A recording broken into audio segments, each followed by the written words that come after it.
Astral Aegis, written by Sylvac. Chapter 4, Alien. Who would have thought that every pony would freak out like that? Rainbow said as she looked out the window. I blame Diamond Tiara, she was the one that made things worse. I replied with irritation clear in my voice. If she didn't say anything, we would probably only have panicking ponies running about. Now we have a mob that wants to turn me into a rug. Now, Aether dear, I think you're overreacting. Surely they won't go to such extreme measures. Rarity declared. And now they are bringing out torches and long sticks with sharp pointy things on the top of them. Aether, this is not a time for joking. Sugar Cube, she's not joking. They really do have pitchforks and torches. Oh dear. After seeing how things were going outside, I quickly distanced myself away from the windows to avoid being seen.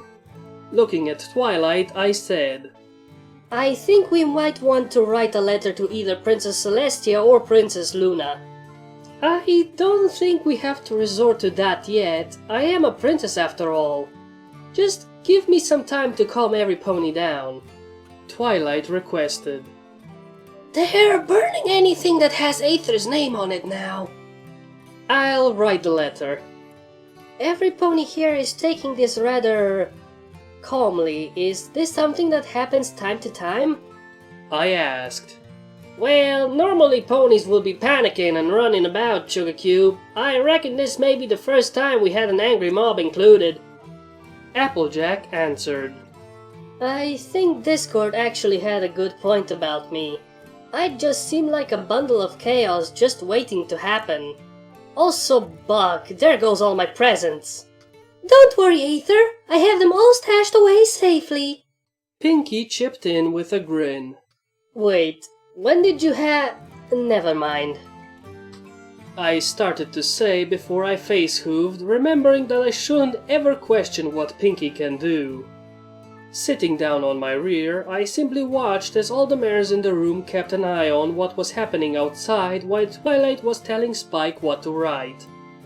I was then abruptly broken from my watch as I felt something breathing on my shoulder, causing my face to pale at the thought of one of the ponies from the mob somehow getting into the library and was ready to end me there. Turning my head around slowly, I laid my eyes upon the face of a teal-coated unicorn that was mere inches away from my own. What disturbed me the most was her yellowish-orange eyes that were staring at me with an intense hunger in them. As I was about to open my mouth to scream for help, the unicorn exclaimed, Are you a human? Instantly my brain stalled, as this was far from any reaction I expected. What? I squeaked out, my brain still recovering from the question. I asked, are you a human?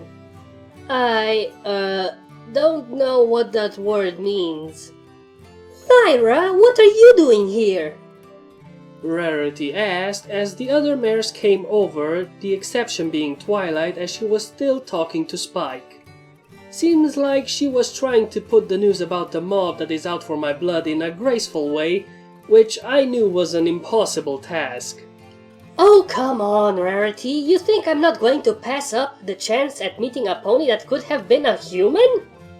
Lyra answered with a roll of her eyes, turning her attention to me again. She grabbed my shoulders with her hooves as she said, And how do you not know what a human is? Wait, maybe you spoke a different language before you came to our world.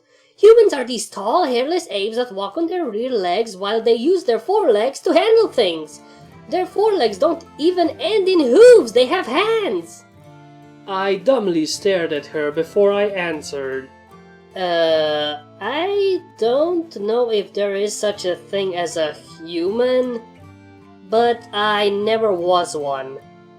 Lyra's face quickly turned from one of excitement to one of utter disappointment, until it brightened up as she asked, Well, did you have hands before you came to our world? Thankfully, Rarity came to my rescue as Lyra was engulfed in a light blue aura, her body being lifted off as she struggled in the air. Hey, what's going on? I just wanted to know if she had hands or not. Now Lyra dear, Aether already has enough problems on her plate, with the brutish mob out there wanting to do her harm. Rarity chastised as she carried Lyra to the front door. You'll have to ask her at a better time. For now, it may be best that you go home and calm down. No! I must have my answers! It's for the greater good of cross-species culture! Lyra screamed as she struggled to get out of Rarity's hold. Is that even a thing? Ugh, she looks like one of those crazy kind of folk that will never stop until they get what they want. Somehow I have a gut feeling that if I just let her go, she'll stalk me until she finally got what she wants. Still, I might be able to use this to my advantage. For now. I thought to myself as I watched Lyra hanging onto a bookcase with her forelegs while the others watched in amusement. As comical the sight was, it only proved to me just how frantic this Lyra was. Hey, wait a minute, Rarity, I need to tell Lyra something. I said, causing the two mares to stop and look at me. Lyra, if you're so interested in cross-species culture, how about you help me out then? Maybe I can give you some answers since every pony knows I was an alien, so I see no harm in giving you some information. However, I will only give it out if you help me. At my offer, Lyra squealed with glee before she suddenly stopped and narrowed her eyes at me. Wait a minute, how do I know that you're not just lying to me? 'Cause you seem to be the type that will do anything they can to get what they want. I deadpanned. Also, judging by how you were behind me, breathing into my ear, I think you'll be following me around as well. So to avoid having you over my shoulder all the time, better give you something sooner than later. Blushing at me bringing up her entrance, Lyra asked. Okay, sounds fair. So what do you need me to do? Well, considering that there's a mob outside that want to get me, it might be best if they are kept away from my current location for my well-being. Besides, how can you get your information if they chase me out of town? Gasping as her eyes widened, Lyra exclaimed. You're right! I need to keep them away from you! Rarity, let me go! I have a job to do! As soon as Rarity's aura vanished, Lyra was out the door in a flash. It's a bit underhoofed of you to take advantage of her like that, Rainbow said. Better that than having her pounding on the front door, drawing every pony's attention. This way she helps us instead of causing us more trouble. Though, I'm going to have to deal with her after this mess is done. I replied, rubbing a hoof against the side of my head. All done! Twilight declared as a whiff of smoke flew past Spike and out a slightly opened window. You didn't notice what was going on, did you? Huh? What are you talking about? Never mind. So, how long will it take for Princess Celestia to get here? It may be a while. A pony can only fly so fast after all. Twilight answered. Unless you're the fastest flyer in Equestria! Rainbow boasted, to which I just gave her a deadpan look. Spotting my look, Rainbow just folded her hooves over her chest and grumbled. Well, now we play the waiting game. Unless they find me and decide to break into the library. I dryly said as I moved over to a less visible spot to wait the mayhem outside out. An hour or so later, after playing some little game with Pinky that didn't make sense, Princess Celestia arrived. The best part was, it wasn't a quiet, peaceful one either. Ponies of Ponyville, cease your rioting! Celestia yelled as rays of light came off her. The sheer volume of her voice matched the level Luna used when she was vanquishing a monster in my first dream on this world.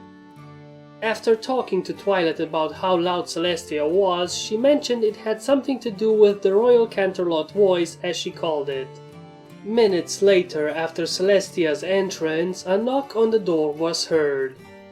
As Twilight opened the door, we saw that it was none other than Princess Celestia, though I wasn't expecting a Pegasi member of the Royal Guard to be with her as well. Twilight was about to greet Celestia when I just strode right up to the door as I said, Thanks for cleaning that mess up, Celestia, though it wasn't expected by me at least. Raising an eyebrow, Celestia said, I know, Twilight was quite thorough with her letter on this matter, though I'm sorry that the residents of this town had to react in such a manner towards you.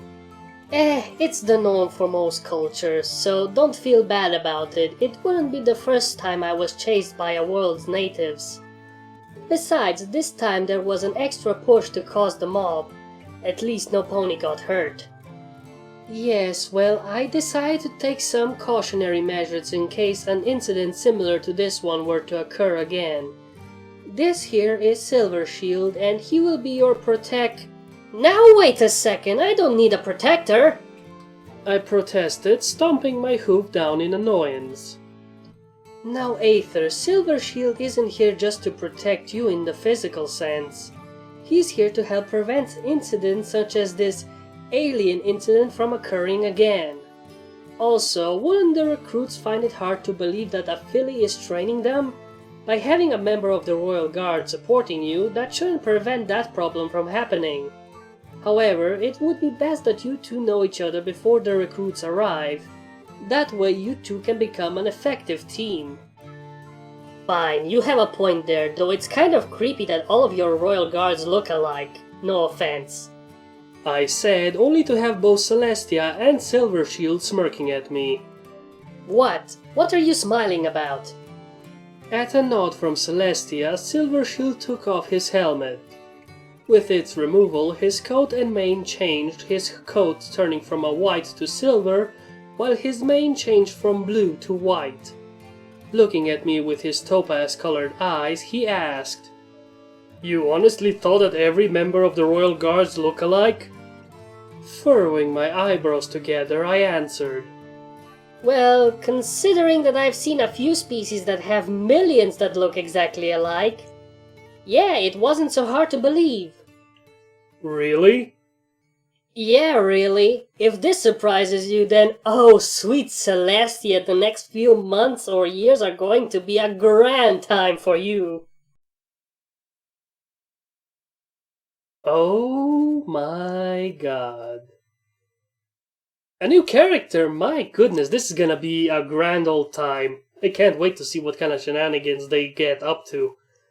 But in the meantime, I gotta say thank you so very much. It's the 24th of January when I'm recording this, and the first episode of Astral Aegis has blown up. Thank you all so much for watching. I loved all the comments, I loved all the interactions, and thank you so much. So much. You are the best, and I can't wait to tell more of this story. It's simply fun. I gotta say, it's a fun story. And hopefully you keep on enjoying it till the very end. Until the next video. Bye-bye!